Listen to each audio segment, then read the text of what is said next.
Halo Mas Mbak dan teman-teman semuanya. Perkenalkan, saya Pasha Margaret dengan NIM G0024-180.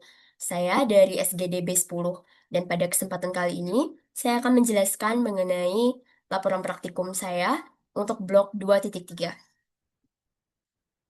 Pertanyaan yang pertama, jelaskan struktur pembentuk sirkulus Willis, mulai dari bagian anterior hingga posterior.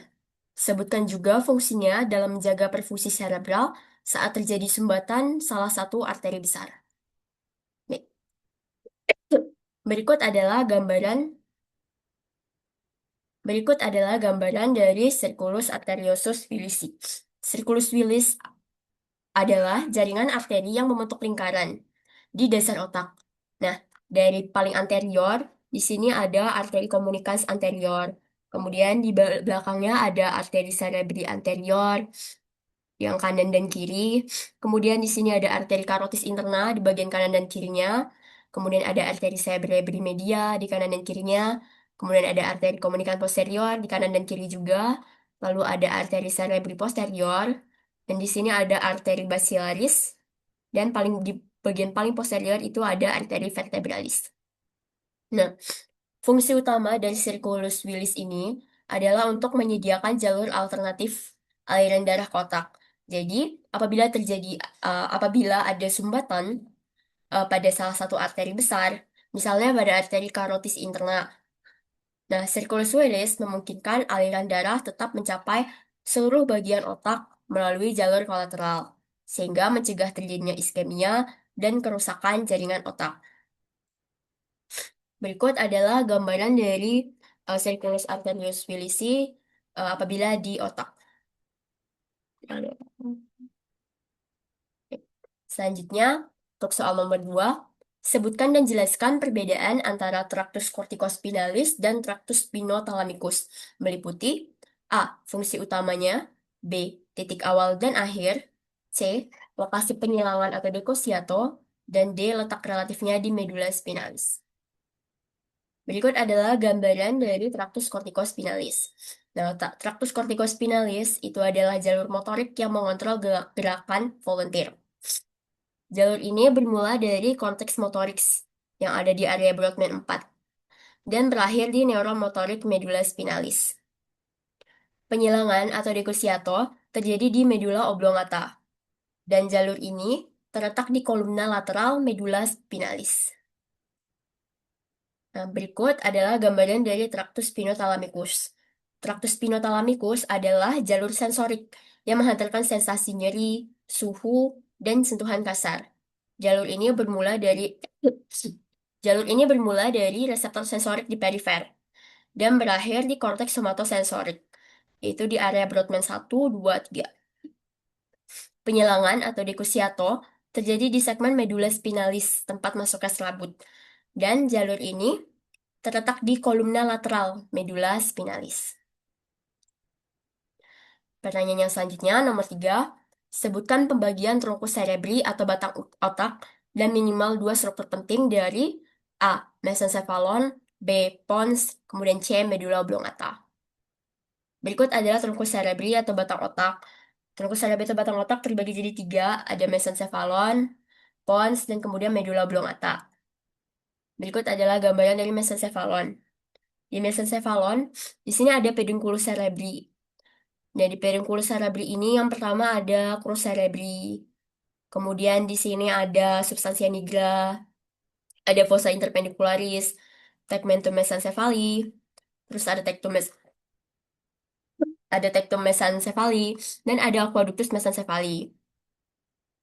Di sini ada struktur penting yang bernama substantia nigra. Substansia nigra itu adalah nukleus motorik yang besar dan terletak di antara tegmentum dan juga crus cerebri. Warnanya gelap karena di sini ada pigmen melanin. Dan substansia nigra ini dia adalah komponen penting di sistem motorik ekstrapiramidal dan punya hubungan dengan ganglia basalis. Dia terdiri dari pars compacta dan pars reticularis. Selanjutnya ada pons. Nah, di sini struktur pentingnya pons ini merupakan tempat keluarnya beberapa nervus cranialis. Yang pertama itu ada nervus trigeminus. Ini trigeminus nervus 5. Kemudian ada abdusen, nervus 6. Terus ada facialis, nervus 7.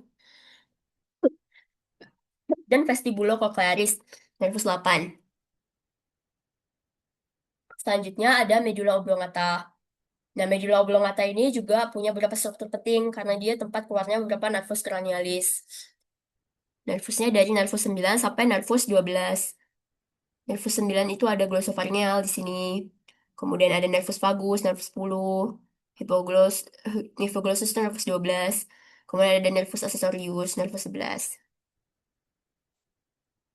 Baik, selanjutnya untuk nomor 4, jelaskan asal-usul, nukleus, dan fungsi dari tiga nervus cranialis motorik murni.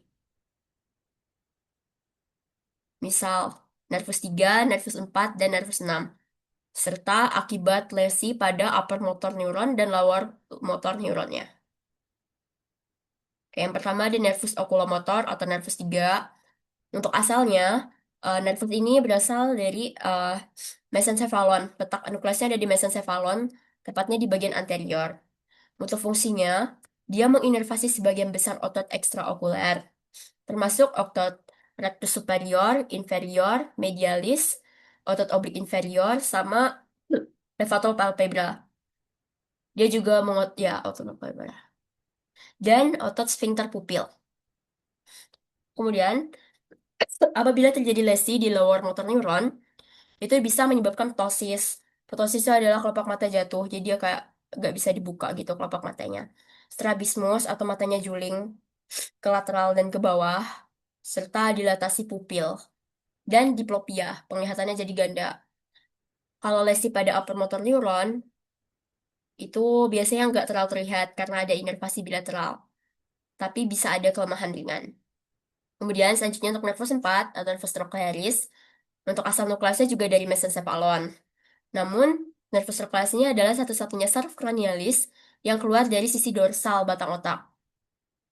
Fungsinya itu adalah untuk menginervasi otot oblik superior yang membantu memutar mata ke bawah dan ke lateral. Apabila terjadi di lesi di lower motor neuronnya, itu bisa menyebabkan diplopia atau penglihatan ganda, terutama saat melihat ke bawah, misalnya ketika kita membaca atau menuruni tangga. Apabila lesi pada upper motor neuron, itu jarang menyebabkan gejala nyata karena perannya kecil dalam gerakan mata. Selanjutnya ada nervus abducens atau nervus 6. Untuk asal nukleusnya, dia ada di pons, di bagian dasar ventrikel keempat. Fungsinya itu adalah untuk menginervasi otot rectus lateralis yang menggerakkan bola mata ke lateral. Apabila terjadi lesi di lower motor neuron, itu akan menyebabkan inabilitas menggerakkan mata ke lateral, sehingga terjadi diplopia, terutama ketika melihat ke samping. Apabila terjadi lesi di upper motor neuron, itu jarang ada efeknya karena jalurnya pendek dan sangat spesifik. Oke, soal nomor 5. Jelaskan lokasi dan fungsi area Brodmann berikut ini. A. Area 4. B. Area 1, 2, 3. C. Area 44 dan 45. Dan D. Area 22. Berikut adalah area Brodmann.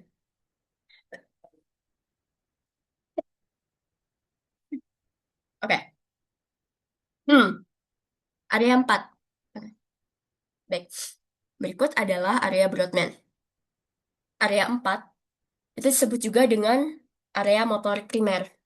Dia itu ada di gyrus praecentralis, yang merupakan bagian dari lobus frontalis. Dia letaknya ada di depan atau sebelum sulcus centralis. Nah, fungsinya untuk apa? Area ini bertanggung jawab atas kontrol gerakan volunteer. Disinilah perintah untuk menggerakkan otot-otot tubuh kita dimulai. Kemudian, kemudian ada area 312, area 123, yang disebut juga dengan area sensorik primer. Dia ini lokasinya ada di gyrus postcentralis, di belakang sulcus centralis, yang merupakan bagian dari lobus parietalis. Untuk fungsinya, ketiga area ini bekerja sama untuk memproses informasi sensorik dari tubuh, seperti sentuhan, tekanan, suhu, dan juga nyeri. Kemudian selanjutnya, area 44 dan 45 Area ini disebut juga dengan area Broca. Nah, lokasinya dia ini ada di gyrus frontal yang inferior, bagian dari lobus frontalis. Secara spesifik, area 44 itu ada di pars opercularis, sedangkan area 45 ada di pars triangularis. Untuk fungsinya, area Broca ini berperan penting dalam produksi bahasa, termasuk kemampuan berbicara dan menulis. Kemudian ada area 22, atau yang disebut dengan area Wernicke. Untuk lokasinya, dia ada di gyrus temporalis superior. Dia di dalam lobus temporal. Dan untuk fungsinya, area ini berperan dalam pemahaman bahasa, membantu kita untuk mengerti kata-kata yang kita dengar atau kita baca. Baik. Selanjutnya, nomor 6. Mengapa oklusi pada arteri cerebri media lebih sering menyebabkan kelumpuhan pada wajah dan lengan dibandingkan tungkai? Jelaskan dengan mengaitkan distribusi vaskular dan homunculus motorik. Baik. Nah, di korteks di korteks motorik primer yang ada di area Brodmann 4, yang ada di garis presentaris lobus frontal, itu terdapat suatu representasi tubuh manusia yang disebut dengan motor homunculus. Homunculus ini menunjukkan bagaimana area di korteks motorik mengontrol bagian-bagian tubuh kita. Dan pembagiannya itu nggak merata. Nah, di sini kita bisa lihat, ini ada daerah yang mengatur